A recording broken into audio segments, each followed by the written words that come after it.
বন্ধুরা, আজকে আমি সারাদিন কি করি দেখতে থাকুন।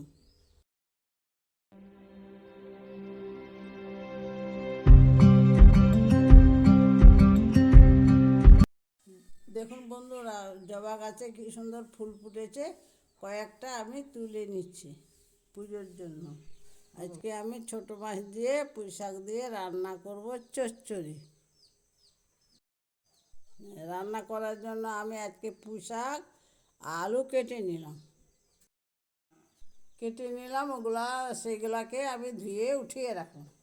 রান্না করার জন্য কড়াইয়ের মধ্যে মাটি লাগিয়ে শুকাতে দিলাম।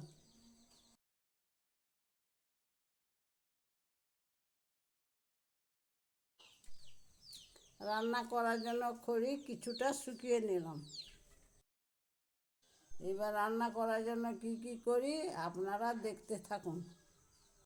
কড়াই গরম হওয়ার পর একটু সামান্য তেল ঢেলে নিলাম। পেঁয়াজ আর লঙ্কা ভেজে নিচ্ছি। পুঁই শাক আর আলু আমি ভেজে নিলাম।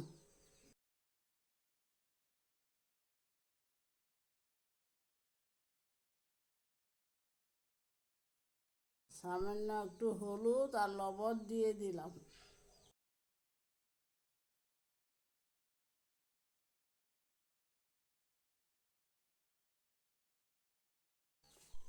সিদ্ধ হওয়ার জন্য একটু মশলা জল দিয়ে দিলাম।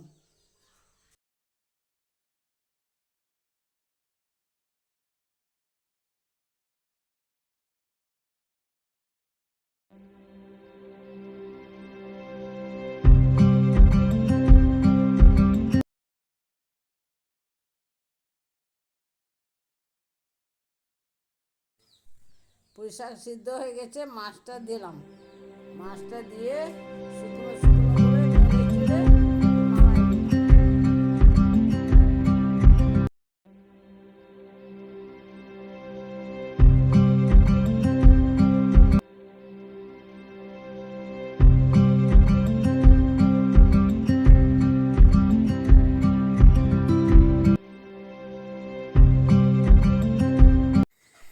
দেখুন বন্ধুরা, এটা আমাদের ধান ক্ষেত। এই ধানগুলা পেকে গেছে। বন্ধুরা দেখুন, আমাদের ধানগুলা পেকে যাওয়ার মধ্যে।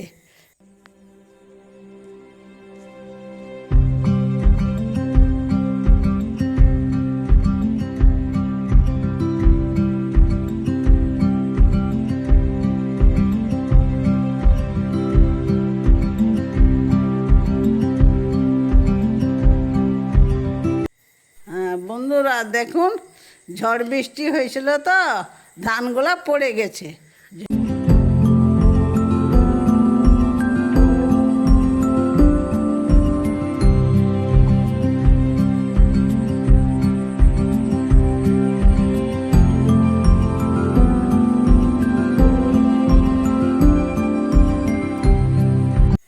বন্ধুরা, ফুল গাছের চারা কিনে এনেছি, সেগুলা লাগাবো। বন্ধুরা, 2টা টব ছিল বাড়িতে, ওই ফুল গাছগুলো ওগুলো লাগাবো। বন্ধুরা, কীভাবে ফুলের গাছ লাগাচ্ছি দেখতে থাকুন।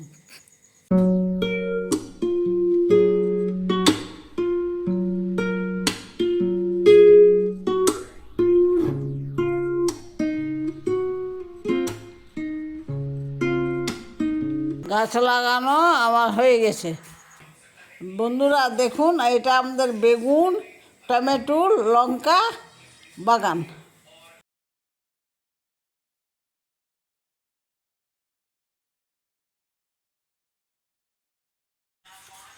এখন আমি বেগুন গাছে জল দিচ্ছি।